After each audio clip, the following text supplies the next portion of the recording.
Hello everyone. तो आज हम लोग बात करने वाले हैं एपी एग्ज़ाम के प्रीवियस ईयर के पेपर के सॉल्यूशन के बारे में, केमिस्ट्री का, जो कि मैंने पिछले लेक्चर में डाला था। उसमें क्या है कि कुछ क्वेश्चंस को ही इंक्लूड किया था, लगभग 30 क्वेश्चंस को। इसमें भी मैंने 33 क्वेश्चंस इंक्लूड किए हैं। इसमें मैक्सिमम जो क्वेश्चंस हैं वो ऑर्गेनिक के हैं और कुछ फिजिकल के जो बचे थे वो भी हैं और स्पेक्ट्रोस्कोपी से भी है।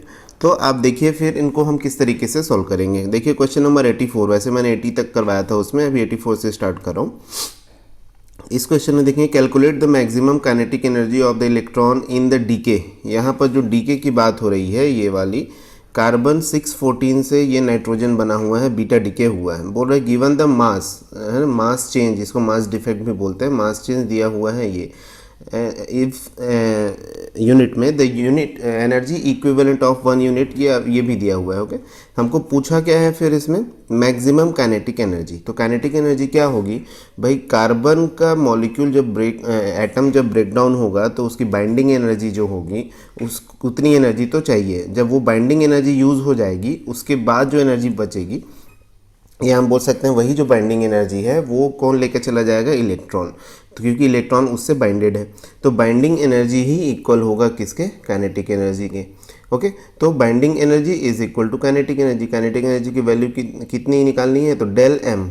ओके, बाइंडिंग एनर्जी का फॉर्मूला होता है del M mass defect multiplied by 931.5, क्योंकि 1 यूनिट की वैल्यू होती है और यहाँ यूनिट मास की, और 1 यूनिट मास की वैल्यू है 931.5।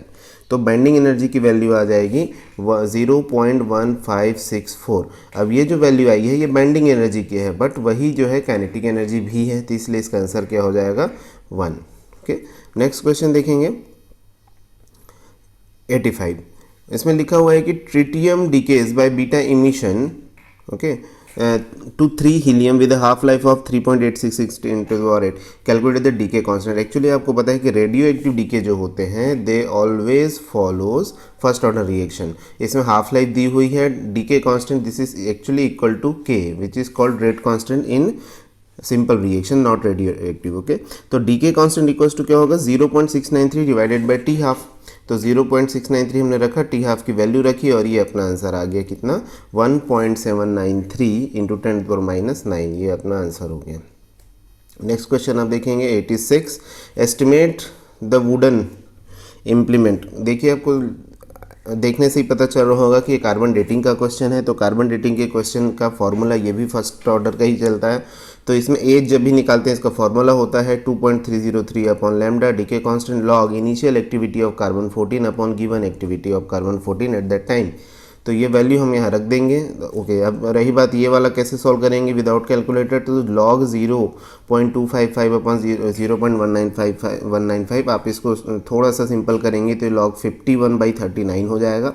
और 51/39 अगर आपको नहीं पता तो आप 50 और 40 की वैल्यू निकाल लीजिए, वो अप्रॉक्सीमेट सेम टू सेम होगा, क्योंकि लॉग 50 और 40 निकालना बहुत ईजी है। देन आप जब इसको सॉल्व करेंगे इसका आंसर आ जाएगा 2217 ईयर्स, जो कि वेरी क्लोज आंसर आएगा आपको, और ये आ गया second answer. Okay, next question देखेंगे, which of the following nuclides find use in the treatment of cancer of thyroid. बहुत सिंपल क्वेश्चन है। थायराइड के कैंसर के लिए किसका इस्तेमाल करते हैं, आयोडीन 131 का, जो गले में जाके इंडिकेट कर देता है कि यहाँ पर क्या है, थायराइड प्रेजेंट है। Okay, next question, how many neurons, ये सभी न्यूक्लियर केमिस्ट्री के क्वेश्चन से ध्यान से देखेंगे। How many neurons are formed as a product of reaction of alpha particle with light nucleotide Be9।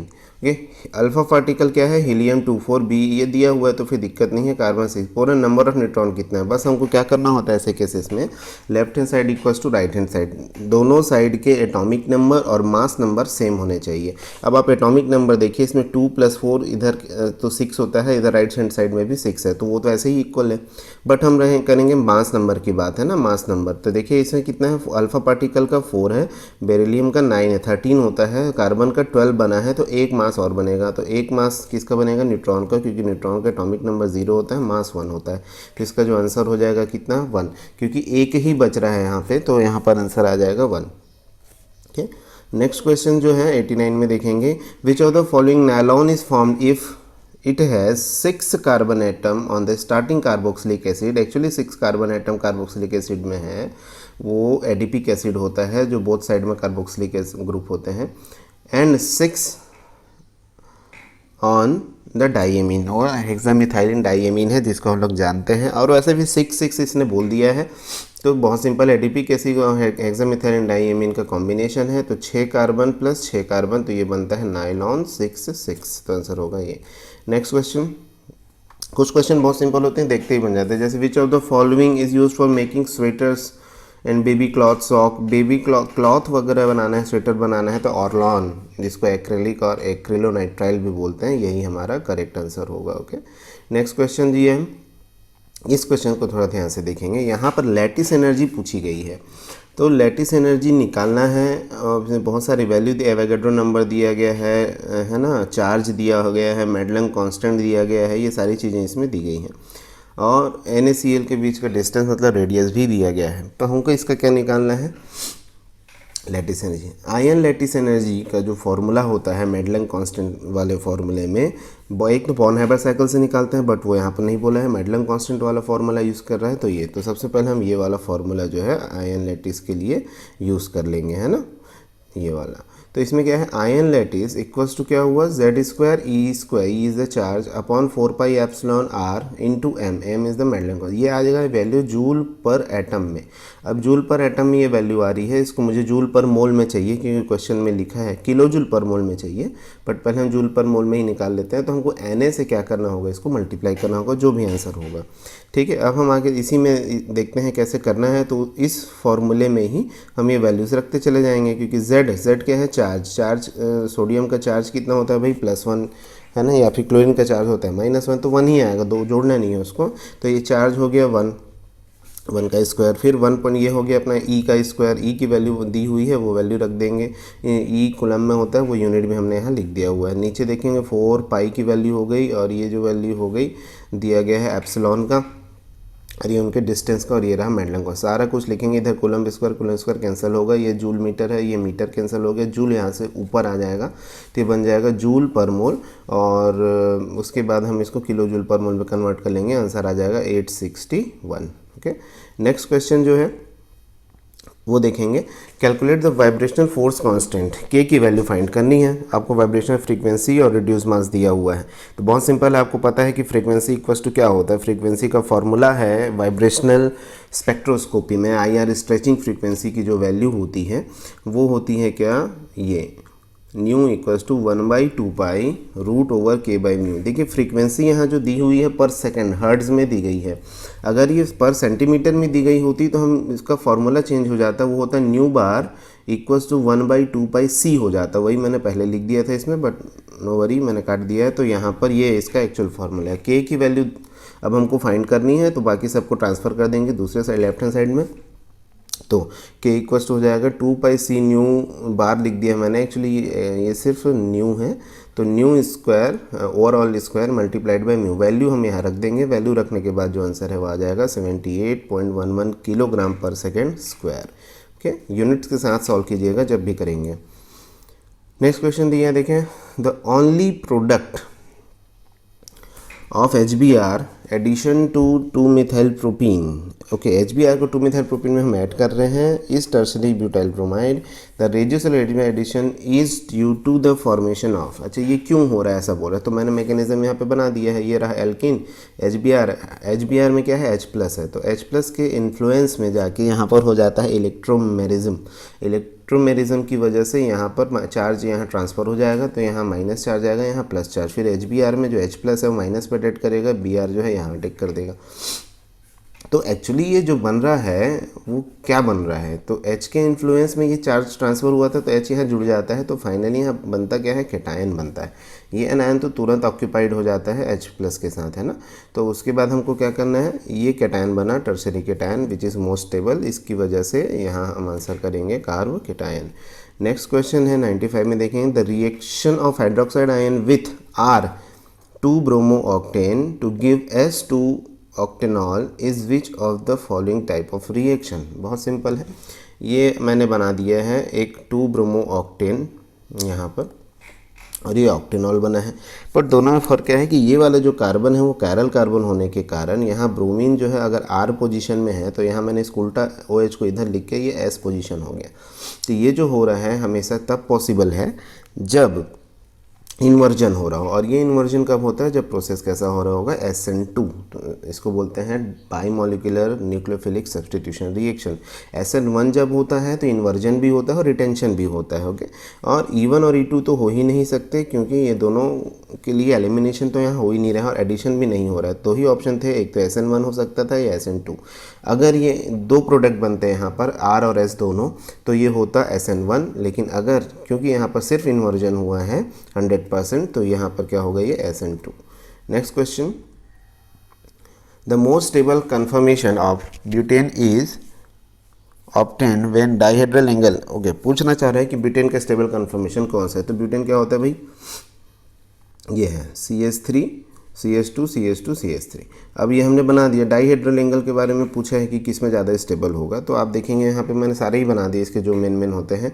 एक तो जब CH3 और CH3 एक दूसरे के जस्ट पीछे होते हैं, which is 0 degree angle, dihedral angle, तो उसको बोलते हैं हम एक्लिप्स्ड। उसके बाद आता है गाउच फॉर्म, जब इन दोनों के बीच में इस तरीके से 60 डिग्री का एंगल होता है। फिर जब 120 डिग्री का एंगल होता है, इट इज़ पार्शियल इक्लिप्स्ड, और जब 180 का डिग्री होता है, इस एंटी पोजीशन कहते हैं इसको। तो यहाँ पर करना क्या है, सबसे ज़्यादा स्टेबिलिटी वही होगी जहाँ पे दो बड़े ग्रुप्स या बल्कि ग्रुप जो कि यहाँ CH3 हैं, वो एक दूसरे से मैक्सिमम एंगल पे होंगे।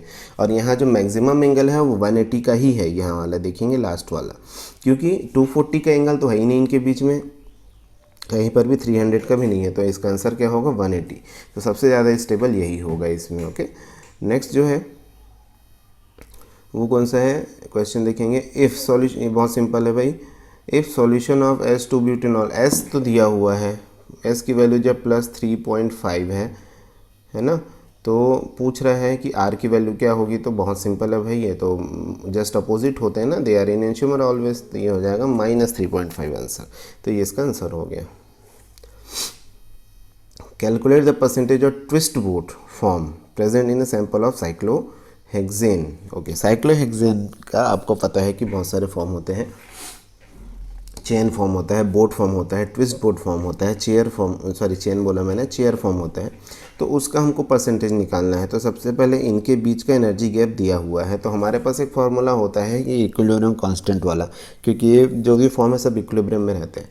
तो K twist upon K chair equals to क्या है, देखेंगे e⁻ del G upon RT। del G is the difference in energy, standard free energy की जो डिफरेंस है, जो दिया हुआ है ऑलरेडी वैल्यू 15,900 जूल पर मोल, ये वैल्यू हम रख देंगे अपॉन RT। R की वैल्यू हो जाती है 8.314 जूल में, और T टेम्परेचर दिया है 298 केल्विन, ये हमने रख दिया। अब इसको सॉल्व कैसे करना है, कैलकुलेटर तो है नहीं, तो E क्या है, एंटी लॉग ही है, बट बेस ई में है, तो इसको हम बेस 10 में लाने के लिए क्या करते हैं, 2.303 से डिवाइड कर देते हैं जो भी वैल्यू होती है उसको। इससे जो वैल्यू है वो 10 के बेस में आ जाती है, जिसको हम एंटी लॉग लिख सकते हैं। अब इसका एंटी लॉग बस इसको कैलकुलेट करके एंटी लॉग निकालना है कैसे, इसके लिए मैंने ऑलरेडी एक लेक्चर बनाया हुआ है एंटी लॉग कैसे निकालें, तो आप वहाँ से आप देख लीजिए कैसे एंटी लॉग निकालते हैं। अब ये तो वैल्यू आई K twist upon K chair की, इसी में आगे देखते हैं। अब मुझे K चेयर की वैल्यू चाहिए, क्योंकि मुझे तो K ट्विस्ट का परसेंटेज चाहिए। तो उसके लिए मुझे क्या करना चाहिए, K ट्विस्ट का परसेंटेज क्या होगा कि K of twist boat divided by total K। तो टोटल K चेयर तो मुझे अभी मालूम नहीं है, तो K चेयर मैं यहीं से निकाल लूँगा, क्योंकि उसका जो रेशियो आया था 1.6 इंटू 10⁻³ तो उसको उल्टा कर देंगे तो K चेयर निकल जाएगा। ये हो जाएगा 612.5 टाइम्स ऑफ K ट्विस्ट। तो ये हम यहाँ वैल्यू रख देंगे K चेयर की जगह, और उसके बाद ये जो आंसर जब हम कैलकुलेट करेंगे तो ये आ जाता है कितना, 0.2%। This is the answer. Question number 99 है ना, इसमें निम्नलिखित तो कौन सा एल्केन डाइमिथाइल सल्फाइड से उपचारित किए जाने के वजह ओजोन से। ओके, एक्चुअली ये ओजोनोलाइसिस है, और CH2 का भी बाद में एडिशन वो करना है हमको, रिएक्शन करना है। तो ओजोनोलाइसिस में होता क्या है, जो भी कार्बन, मैं यहाँ थोड़ा बता दूँ, जो भी कार्बन कार्बन डबल बॉन्ड होते हैं उसका ब्रेकडाउन होता है, और दोनों कार्बन पे एक एक ऑक्सीजन डबल बॉन्ड के साथ ऐसे आ जाता है। This is the ozonolysis. Okay, ये चीज़ें होती हैं। तो अगर ऐसा होने वाला है तो कोई बन क्या रहा है, प्रोडक्ट को देखने से ही हमको रिएक्टेंट समझ में आता है। तो प्रोडक्ट क्या बन रहा है हमारा भाई, इथेनॉल C2H5OH है ना, या CH3CH2OH, ये 2 मोल बन रहे हैं। तो ये देखिए यहाँ 2 कार्बन है, उधर भी 2 कार्बन होगा, 2 कार्बन वाले, तो 2 + 2 कार्बन, ये सिमेट्रिक मॉलिक्यूल बना है। मतलब किसी सिमेट्रिक मॉलिक्यूल से ब्रेक डाउन हुआ है। ऐसा सिमेट्रिक मॉलिक्यूल यहाँ कौन है? पहले बात तो ये ऑप्शंस में जो ब्यूटेन, ब्यूटेन, प्रोपेन लिखा हुआ है, ये ब्यूटीन, ब्यूटीन एक्चुअली ये इंग्लिश में आप देखोगे तो वहाँ ब्यूटीन लिखा हुआ है, ब्यूटीन ही है। तो इसका आंसर देखेंगे सिमेट्रिक कौन सा है? 1 ब्यूटीन तो सिमेट्रिक नहीं है, तो ये तो होगा नहीं। 2 butane, butene is symmetric, propane भी सिमेट्रिक नहीं है, पेंटीन भी नहीं, ये भी नहीं। आंसर इज 2 ब्यूटीन, बहुत सिंपल है। नेक्स्ट क्वेश्चन देखेंगे। Okay, which of the following product will form if 3 pentanol first converted into tosylate ester. Tosylate ester कैसे बनाते हैं? टोसल क्लोराइड से, है ना, ये तरीका है भाई। ये TSCl से जब रिएक्शन करेंगे तो अल्कोहल जो है OTS मतलब एक टॉसिलेट एस्टर बनाता है। Then it is react with sodium bromide. NaBr के साथ रिएक्शन कराएंगे तो ऑब्वियस है TS जो है सोडियम के साथ आ जाएगा और Br जो है सॉरी OTS जो है वो Na के साथ आ जाएगा और ये बनाएगा NaOTS। ओके, और Br यहाँ इसकी जगह पर क्या आ जाएगा? Br। तो बहुत सिंपल है, 1 2 3 3 ब्रोमोपेंटेन बन जाएगा। यही हमारा करेक्ट आंसर होगा। नेक्स्ट जो है आप देखेंगे, लिखा है oxidation of which of the following alcohol by Collins reagent gives decanal. Collins reagent is a oxidizing agent. तो कॉलिन्स रिएजेंट का काम क्या होता है? अल्कोहल को एल्डिहाइड में कन्वर्ट करना, और अल्कोहल वही एल्डिहाइड में कन्वर्ट हो सकता है जो 1 डिग्री होगा, क्योंकि 2 डिग्री जो होते हैं वो तो क्या देते हैं? कीटोन देते हैं। तो 1 डिग्री अल्कोहल इसमें से कौन सा? डेकेनल बनाना है, सब तो डेकेनॉल से ही बनेगा। तो यहाँ देखो ये जो सभी आ रहे हैं ऑप्शंस 2 3 4 5 सभी 2 3 4 5 पोजीशन पे हैं, मतलब पोजीशन जो है वो 2 डिग्री का है।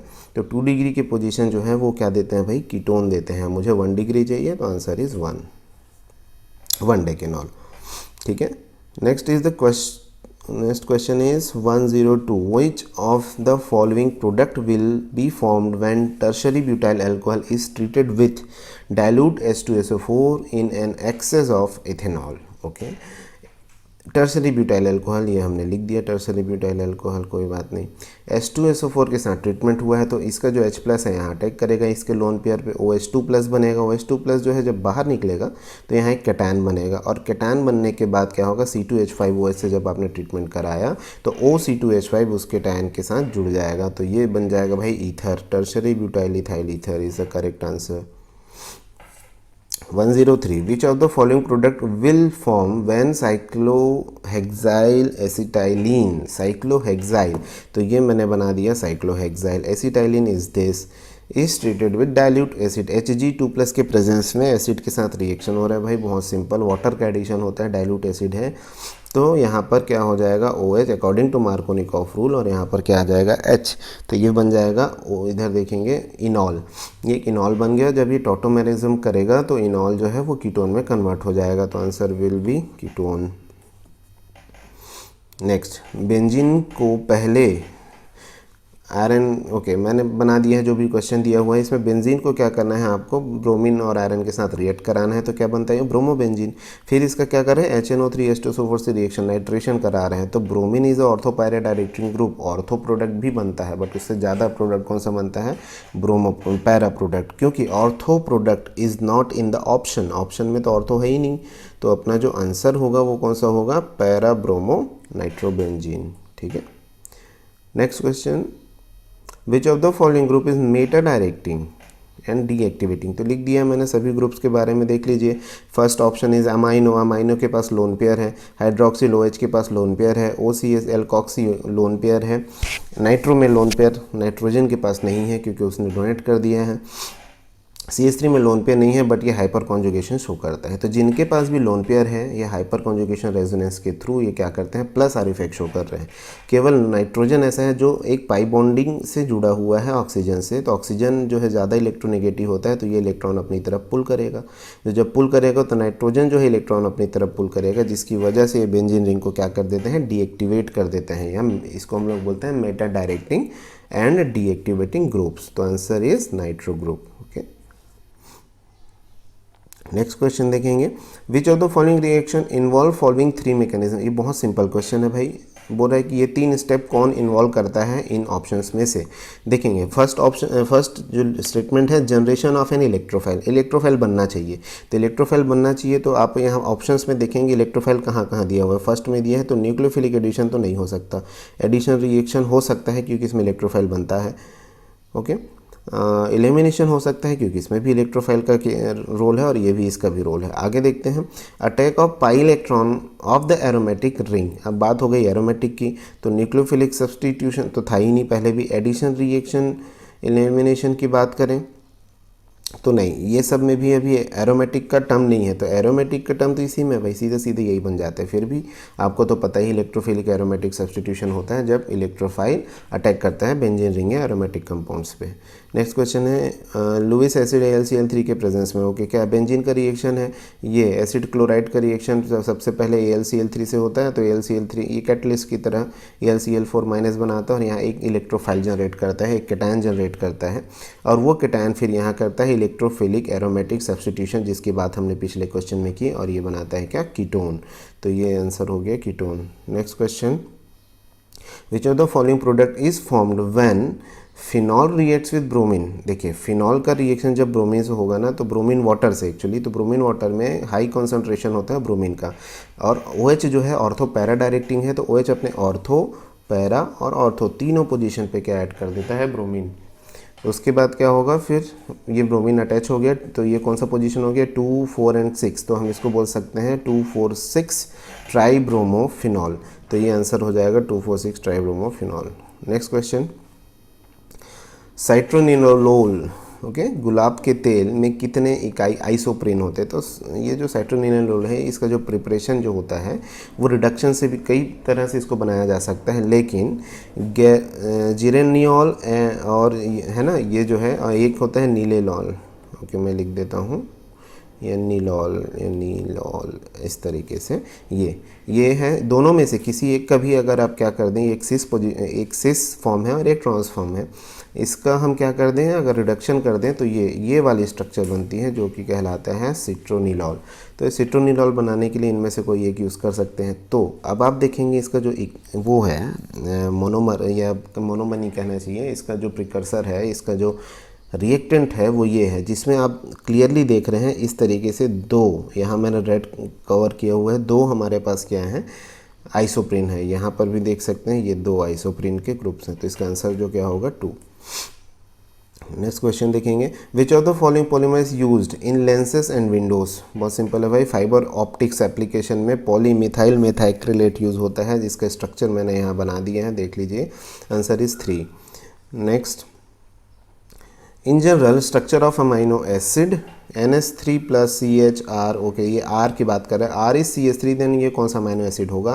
R की वैल्यू मैंने सबका लिख दिया है, देख लीजिए, अगर RH होता है तो वो ग्लाइसिन होता है, R अगर CH3 तो एलानिन होता है, विच इज़ आवर आंसर, और R अगर CH3 होता है इट इज़ वैलिन, और ये होता है तो इल्यूसिन, और इस तरीके से होता है तो वो होता है आइसोल्यूसिन। तो हमारा, क्योंकि उसने पूछा किसका है, सिर्फ CH3 होने पे क्या होगा, तो दैट इज़ एलानिन। इसको याद करने का एक ट्रिक है, कोशिश करूंगा आगे वाले लेक्चर में इसको बताने का। Okay, question number 112, which of the following molecule has the largest dipole movement. Largest dipole movement निकालना बहुत सिंपल है, डाइपोल मूवमेंट के लिए बहुत ज़्यादा चार्ज का डिफरेंस होना चाहिए मॉलिक्यूल्स के एंड में। अब यहाँ देख लीजिए, बाकी सभी में तो ये एसिड है जो या एमीन है, यहाँ एक साइड ही COH है, एक साइड NH2 है, बाकी साइड जो है नॉन पोलर ग्रुप्स हैं, तो यहाँ पर केवल नाइट्रोजन ही है जो डाइपोल क्रिएट करेगा। बट यहाँ आप देखेंगे ग्लाइसिन के केस में, जो कि अमाइनो एसिड है, NH2 और COH है, जो कि एक ज्यूटर आयन फॉर्म करता है इस तरीके से। ये जो होते हैं, क्योंकि इसमें बोथ साइड आप देखेंगे बहुत ज़्यादा चांसेस हैं किसके, डाइपोल क्रिएट करने के, है ना, तो ये इसका जो आंसर होगा वो क्या है, ग्लाइसिन होगा। ओके, नेक्स्ट क्वेश्चन नंबर 113, इसमें दिया है कि scientist refers to sugar and their derivatives as. Obviously scientist ने शुगर को क्या बोला है भाई, कार्बोहाइड्रेट बोला है, मोनो पॉली ऑलिगो सैकराइड्स भी हैं, कार्बोहाइड्रेट आएगा आंसर। ओके, नेक्स्ट, निम्न में से कौन सा इलेक्ट्रोफिलिक एरोमेटिक सब्सटीट्यूशन प्रतिस्थापन अभिक्रिया में सर्वाधिक अभिक्रियाशील है। ये मैं आपको समझाता हूँ, इसमें ऑप्शन तो है, सब 5 हैं, और सभी को आप देख लीजिए। क्लोरोबेंजीन, बेंजीन भी है, तो सबसे पहले बेंजीन तो इलेक्ट्रोफिलिक एरोमेटिक सब्सटीट्यूशन देता है, नो डाउट, बहुत अच्छी बात है। बट बेंजीन से भी ज़्यादा एक्टिव जो होते हैं वो हेट्रो एटम्स वाला एरोमेटिक कंपाउंड होते हैं, जैसे थायोफिन हो गया, फ्यूरान हो गया और पैरोल हो गया। ये तो 100 टाइम्स, मैंने यहाँ लिख भी दिया, 100 टाइम्स मोर रिएक्टिव होते हैं बेंजीन से, क्योंकि इनके पास जो है लोन पेयर जो है पुश करता है किसको, इलेक्ट्रॉन्स को, किसके लिए, इस टाइप के रिएक्शन को करने के लिए। तो ये तो प्रोसेस होता है। ओके, तो बेंजीन और क्लोरोबेंजीन तो बेंजीन से ज़्यादा होगा क्योंकि क्लोरीन के पास भी लोन पेयर है और वो प्लस आर इफेक्ट करके थोड़ा सा रिएक्टिविटी को बढ़ा देता है। रही बात इन तीनों की, तो इन तीनों में देखिए सल्फ़र और ऑक्सीजन का सबसे पहले कंपैरिजन सेम ग्रुप के हैं। ऑक्सीजन ज़्यादा इलेक्ट्रोनेगेटिव है बट उसके पास चार्ज डेंसिटी ज़्यादा है। क्यों? क्योंकि ऑक्सीजन का साइज़ छोटा है, तो इस वजह से ऑक्सीजन वाला जो है, ये इसको फ्यूरान बोलते हैं, वो थायोफिन से ज़्यादा रिएक्टिव होगा। बट नाइट्रोजन और ऑक्सीजन का साइज़ तो ऑलमोस्ट सेम है, बट यहाँ नाइट्रोजन जो है के पास ज़्यादा इलेक्ट्रॉन रिच कंडीशन में है। ओके, तो क्या बोलना चाहिए हमको कि नाइट्रोजन मोर इलेक्ट्रॉन रिच होने के कारण ज़्यादा इस तरीके की इफेक्ट शो कर सकता है। ऑक्सीजन क्या है, इलेक्ट्रोनेगेटिव ज़्यादा होता है नाइट्रोजन से, इसलिए वो क्या करता है, थोड़ा सा अपनी इलेक्ट्रोनेगेटिविटी की वजह से इलेक्ट्रॉन देने में कंजूसी कर देता है भाई। तो ये इसका जो आंसर हो गया वो हो जाएगा पायरोल। ठीक है, नेक्स्ट क्वेश्चन जो आप देखेंगे इसमें इलेक्ट्रोफिलिक एरोमेटिक सब्स्टिट्यूशन, ओके ये तो हमने कर लिया। ये उसके next question, which of the following product will be formed when 3 thiophene carboxylic acid treated with Br2। Okay, 3 thiophene carboxylic acid third position पे COH है, यहाँ पर आप देख सकते हैं। ये इलेक्ट्रॉन विड्रॉइंग ग्रुप है, इलेक्ट्रॉन अपनी तरफ पुल करेगा इस तरीके से। तो यहाँ पर आप देखोगे ये वाली जो पोजीशन है वहाँ पर ब्रोमीन आके अटैच हो जाएगा, जो कि एक्चुअली इसके हिसाब से 5th पोजीशन है। तो आंसर हो जाएगा 5-bromo-3 थायोफिन कार्बोक्सिलिक एसिड।